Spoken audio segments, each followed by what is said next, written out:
Here we go. Here was the question. Holy Spirit, A Course in Miracles says, the voice you hear in your brother is but your own. What would you like to share regarding this thought? And Holy Spirit said, all form is the same. I have told you this before, and yet within your mind you are wondering how much you should believe form. To what degree, you ask, is form real? So what we can see from this question, and I don't remember the specifics right now, maybe they will show up, but it seems like I was willing to believe that to a point maybe the world wasn't real, but somehow at some point it did become real. It's kind of like the idea of, in the responsibility for sight section, it says that we are responsible for everything that we experience. Where it's kind of like I believe that to a point, but then there comes a point where I don't believe it anymore. Like there are things that I can be victim to that I would not at all be responsible for. And I'm sure many of us have probably experienced that thought. So it's similar to that. It's like accepting it to a point, but then there comes a point where those ideas cannot be accepted anymore. So to what degree, I was asking, is form real? And then Holy Spirit continued. I tell you that it is not real to any degree. The fear you hear in your brother's voice is but your own.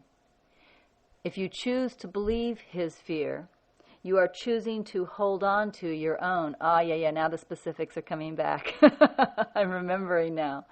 Is this the choice you would make? Is fear the lesson you would learn?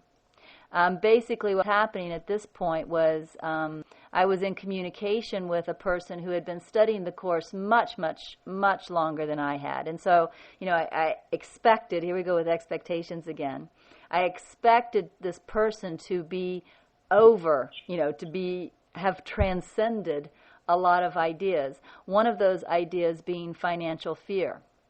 Fear of, not surviving because of financial lack. And this, of course, as you guys know, if you're following this story, at this point in my life, financial fear was one of my largest fears because I had just left my job. I had no idea at all where money might come from. I was just absolutely terrified of financial fear. I was stepping out on trust, but the fear was there too. And so I was in contact with this one specific person that I thought would be above all of that. And what happened was I heard a lot of fear in this person's words, a lot of fear about finances, a lot of concern, a lot. And so that began to really scare me because although I was afraid, I was also trusting. I had both going on, but I was really obviously depending more on my trust. Because if I had depended more on my fear, I never would have left my job. So even though the fear was very high, I was, betting on my trust more. And although I didn't at all understand yet that the mind was creative or anything like that, there was something in me that felt that if the world was not real and that if I just trusted God, things would be okay. I had that much going for me. If the world was not real and I just trusted God, I would be okay because somehow that trust could rearrange things so that I would be okay. That was kind of the thought in my mind. And then when I saw this brother that seemed ahead of me on the path to be very afraid of money, I began to worry, wow, is putting my trust in God, is that foolish? Are there things that are very real in the world, like I got to make my own money? So I began to question whether my trust was foolish or not. So that's where this message is coming from. So again, let me read start with Holy Spirit's answer again, and then we'll move forward with my questioning. So the Holy Spirit said, all form is the same. I have told you this before, and yet within your mind you are wondering how much you should believe form. To what degree, you ask, is form real? I tell you that it is not real to any degree. The fear you hear in your brother's voice is but your own. If you choose to believe his fear, you are choosing to hold on to your own. Is this the choice you would make? Is fear the lesson you would learn? And I said, okay, I know exactly what you are talking about. I think I see my brother talking about a world of risk and lack. And I wonder how much I should believe in risk and lack. I am concerned about my safety and Jasmine's safety, and I don't want to be completely stupid by trusting where trust isn't warranted. This is what you want to talk about today, isn't it? Then I said, as we approach this conversation, I feel the fear within me. What if you tell me to let down all of my sensible guards? What if I trust you and then I get hurt? What would you like to share with me, teacher? And the Holy Spirit said, your faith is strong and your fear seems natural in a world of fear. But as long as you believe that your fear protects you from destruction, you allow your fear to keep you from knowing love. This is why it is called a leap of faith. Only by jumping will you learn there is no danger and only love is real. Only by taking your leap of faith.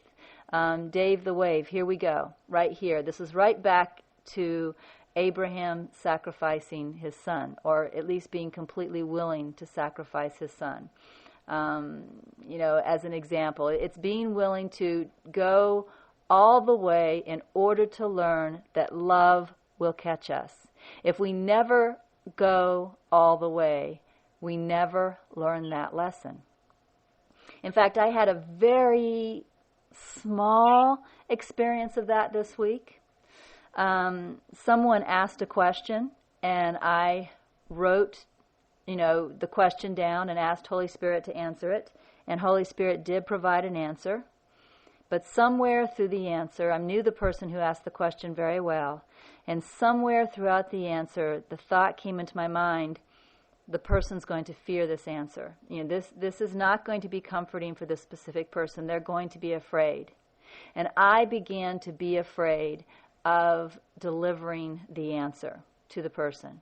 And so I asked Holy Spirit what to do about that. I said, I have to be very, very honest. I am very afraid to deliver this answer. What should I do? And what Holy Spirit asked me to do was to go deep into my own fear. And so the exact same thing as I'm reading here. So the only way to learn that there is nothing to fear is to walk directly into that which we fear. And so when we walk directly into that which we fear, we will be caught. And that is how we will learn that there was nothing to fear. But if we avoid it, if we do not walk into it, we never learn that.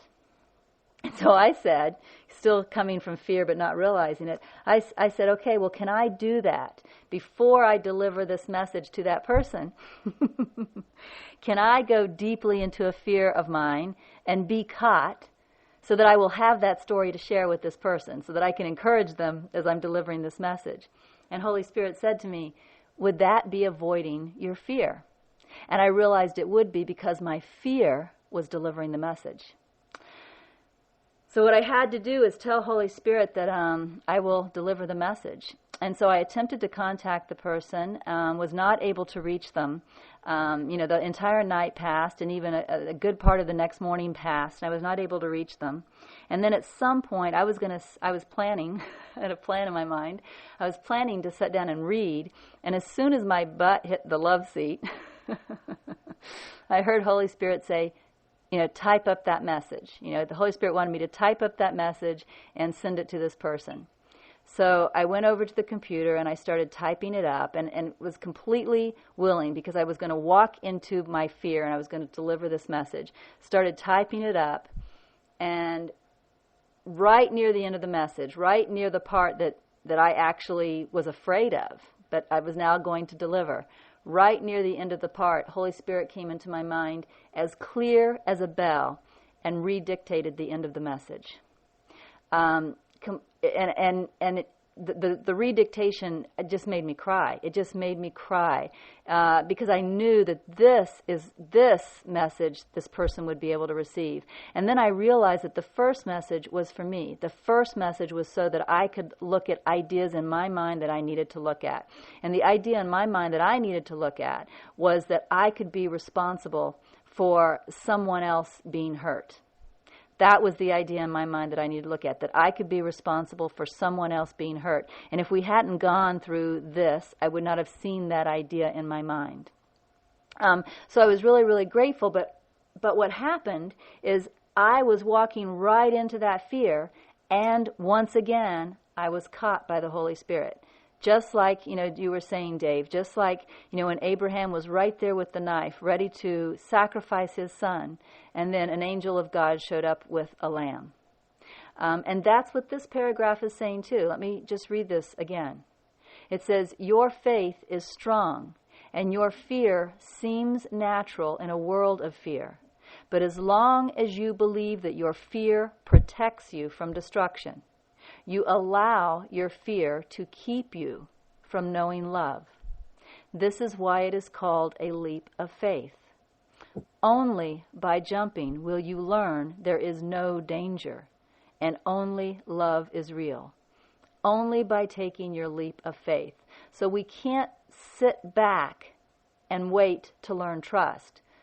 We really do need to trust first.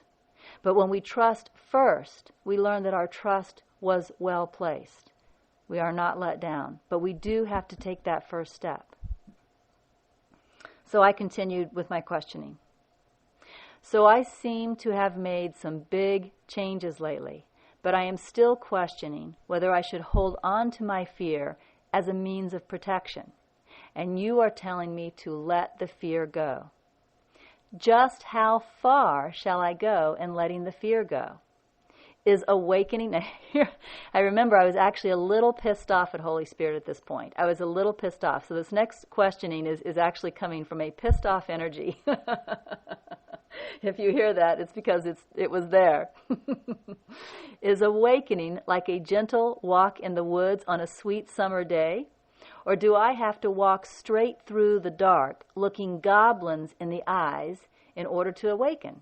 I'm a little pissed off here because Holy Spirit is telling me to walk into my fear in order to learn that there is love. And I'm hearing that in my mind as, you must suffer before you awaken. That's really how it's translating. And I'm getting pissed off.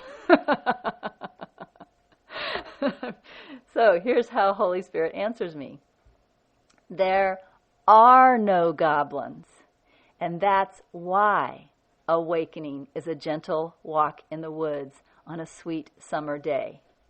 But you won't know that unless you choose to go on the hike.